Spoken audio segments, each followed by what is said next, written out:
Rightio, today's park, because I'm on holiday, is Pelsall North Common.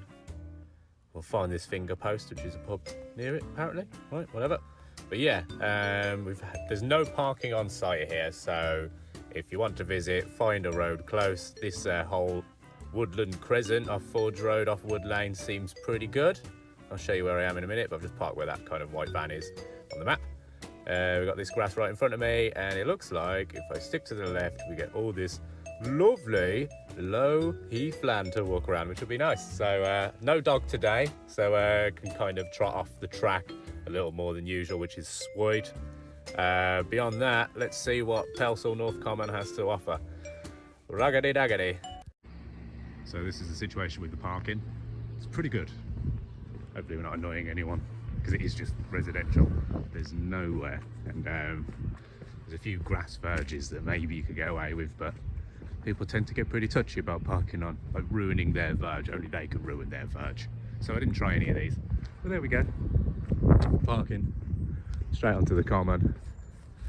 They reckon there's no solid paths here, it's mostly grass. So yeah, we'll go from here and see where it takes us. How exciting. So actually it would appear that a lot of people dump their cars by the bridge at the end of Wood Lane. So it's not official parking, but something to bear in mind, I guess, if you don't want to park in somewhere super residential. There you go. But there's actually a sign that says no parking, according to Walsall Council, but I don't know how much that matters. Doesn't look like anyone really gives a shit. So that's good. So yeah, man, we're just crossing the bridge at the end of Wood Lane, which leads to the woods, believe it or not. So we've got a canal down here too. Not sure which one it is, but we've just got here. Gonna have a little wander around, see what's about. Just common land, I guess, so nothing's been done with it. It's been given to the people. That's as far as my awareness goes with commons. So we're going to see what they left us in Walsall. Looks like quite a nice area, actually. Well, definitely was a nice area, because you've got like roads like Paradise Lane, Paradise Road, all that stuff. So it was definitely fancy at some point.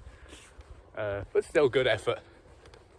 We're going to see what we can find. Apparently plenty of, it's an official nature reserve, so plenty of animals and birds and that you wouldn't usually see about. So we're going to check out what we can find.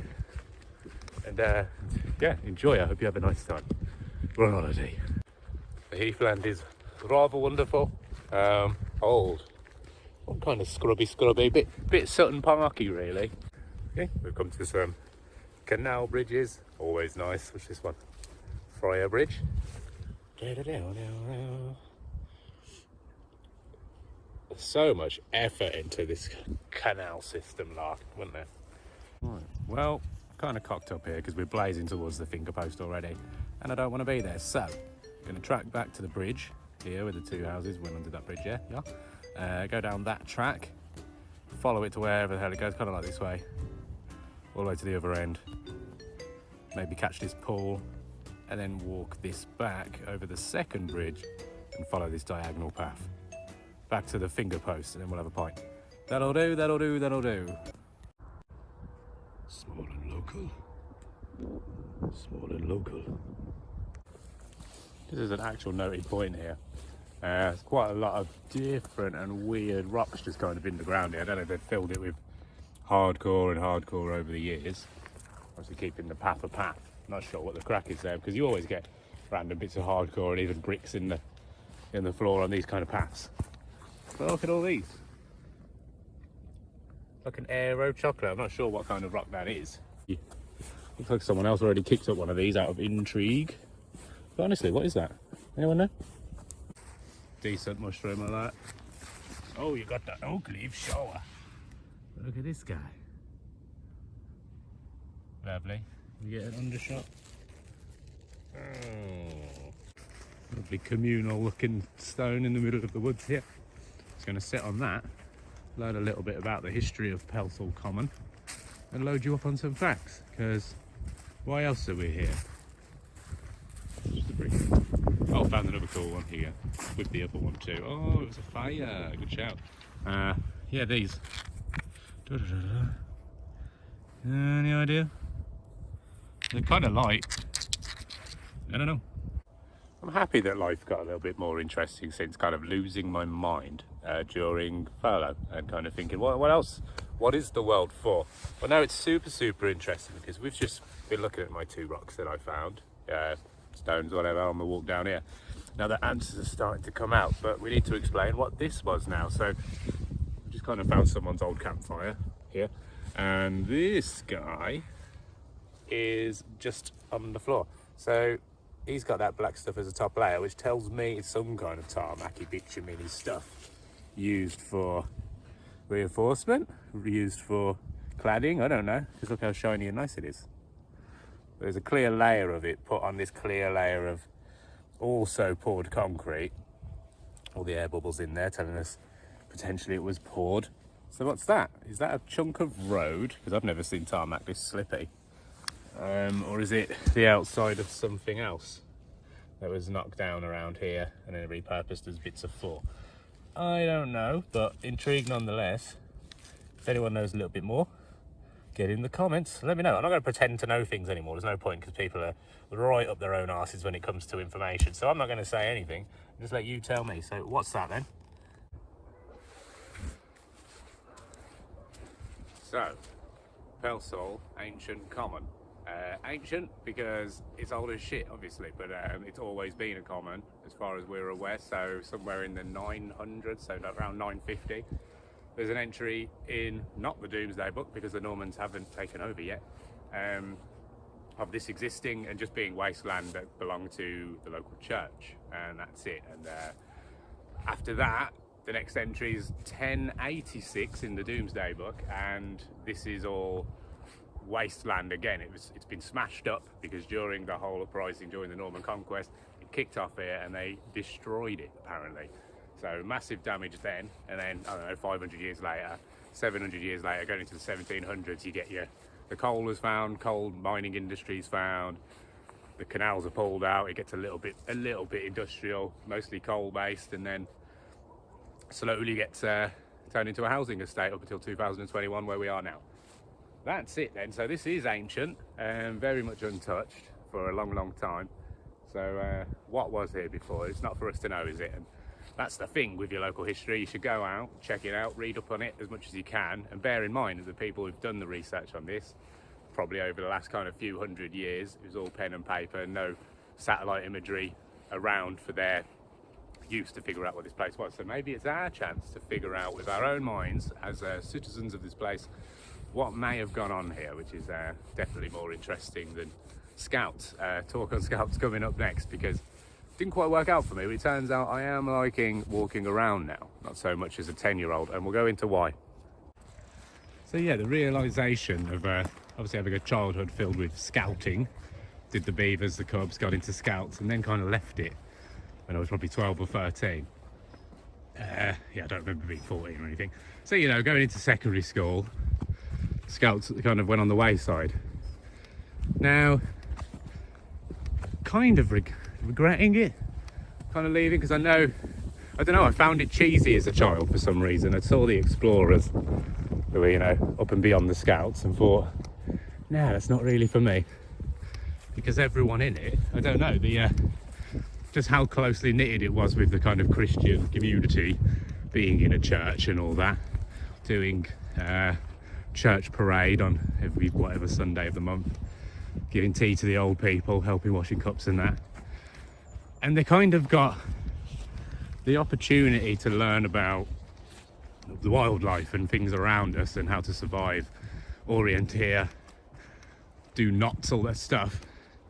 It got too intertwined with one, religion, because I was quite uncomfortable around it as a child, and then secondly, the idea of kind of, now I'm not saying friends are a problem, but forced camaraderie is an issue if things just can't work out. You can't force it, which seemed to be what the ultimate drive was at the time. It was like, here's a bunch of kids just as confused as you are, some are already friends, go through the pros and cons of group mentality and all that, then they make you play some British Bulldog, play some games, make it quite sport orientated, and then the the camping side, the survival side, and the learning side really took a second seat to sports day.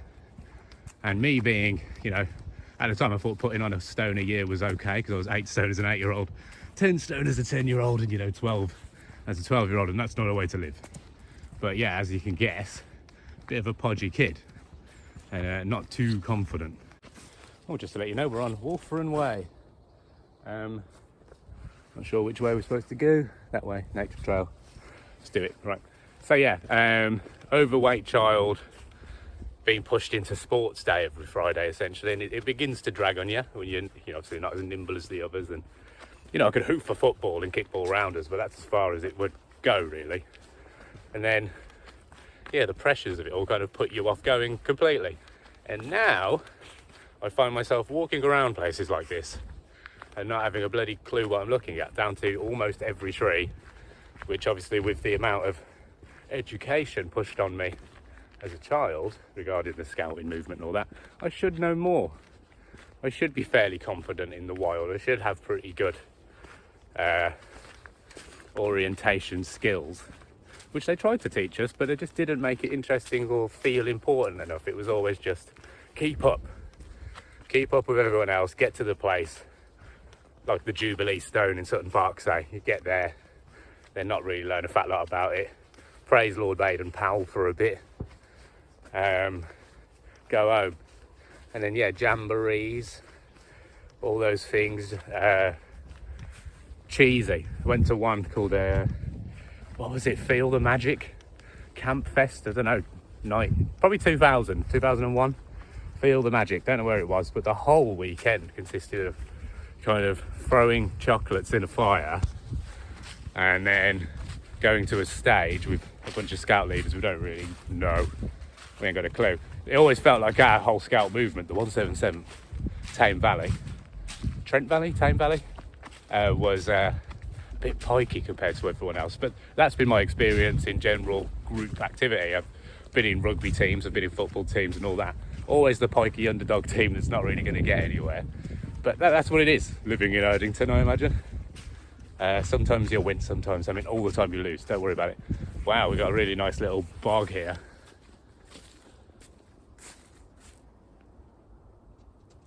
There you go. So yeah, scouting. What a letdown. Would I put my kids through it? Probably not. So one thing I've picked up on during this is, like, even if you're going through boggy areas, whatever, if you can see short growing kind of heath like this, then it's probably on solid ground. That so far seems to be working for me. Stick to the short heath. Weird, I come from short heath in the Witton area of Birmingham. So again, just a few words can spark many a memory when it comes to your area. Look at this, some idiot had a fire. Why not? So that's on purpose kind of bushfire that's been tried to do. Genius. Whatever. Everything survived. We're okay. Onwards. Right, so we have wandered quite far, as planned, which is cool. So this is where we began. And then we got all the way to the finger post over here. And now I'm over here. So, which way is this path actually going? That way. So really, I want to be going the other way. Not a problem. And hopefully just carve around these whole fields. Where's he going? There we go. Where would we be without Google, eh? Sad. Sad to admit, but you know, I've already just done the talk and my scouts let me down, so I don't feel too bad. Right, so I've just got to follow this mud path until we hit the canal again. And then straight over the bridge, straight over the walk, down the stone path to the finger post, have a pint, see if it's any good, and then get back to the van. I'd call that a successful holiday day off. Oh, here we go. Here we go. Okay. Why, man? Over there.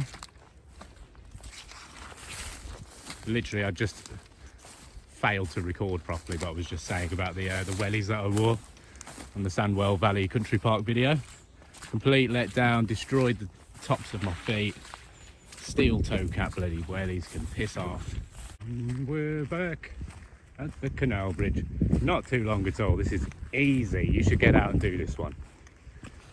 No issues apart from that little bit of water. But whatever, all good. There you go. Beautiful. Making life better by water. Looks like it's pretty damn new, actually. It's good to see. I'm imagining that this causeway gets flooded and completely cut off. Sometimes the water's super close to the edge, but also on that side, and there's puddles in the road. So I guess it's one of those, like the Woman in Black. Terrifying in the theatre as a fucking 12-year-old. Sorry, this is me offloading all of my childhood nightmares to you today.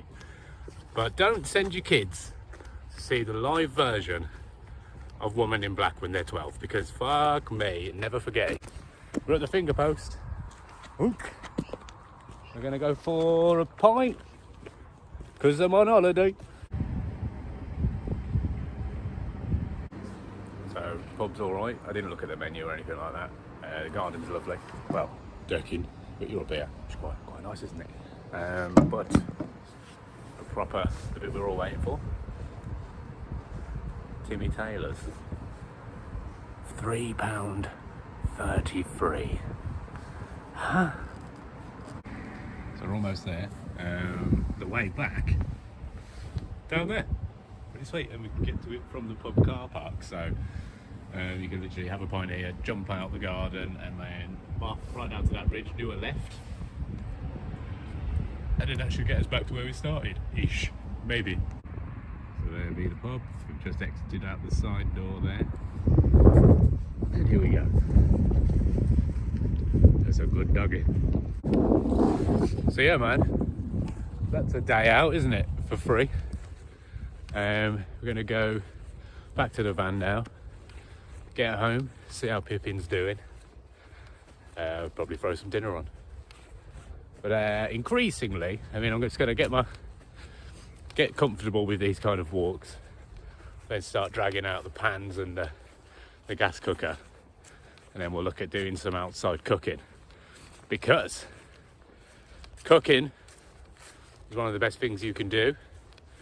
Since moving out into my own flat with my missus, food has become something so much more enjoyable.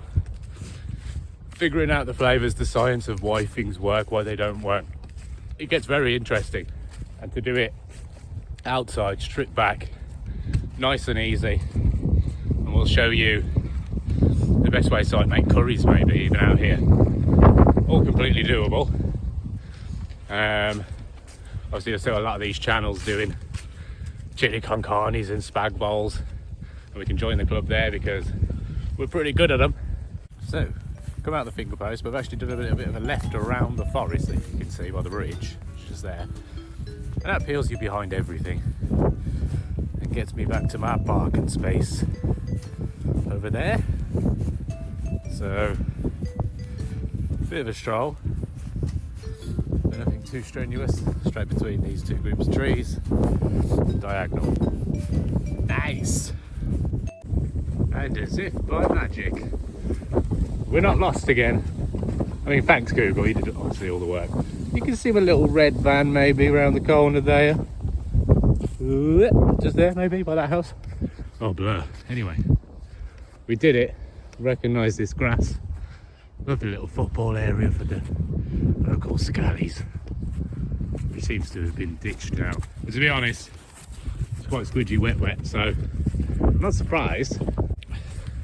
Get outside, walk around. If you haven't got a car, you don't need one. Get your bag on, get a train to nowhere, get off the train, and start wandering, because it's what we've got left. Here she is. Hello. So, homebound. Alright. The van with no speedo. The fucking GPS one ain't really working either. But we'll try our best. Right, this is us leaving. Just checking. I'm not checking myself in the camera, I'm checking the camera hasn't fell off the chair, because basically you're wedged between the headrest and the seat of the passenger seat, and I think it's working out alright. Who needs GoPros? iPhone 6. You'll do.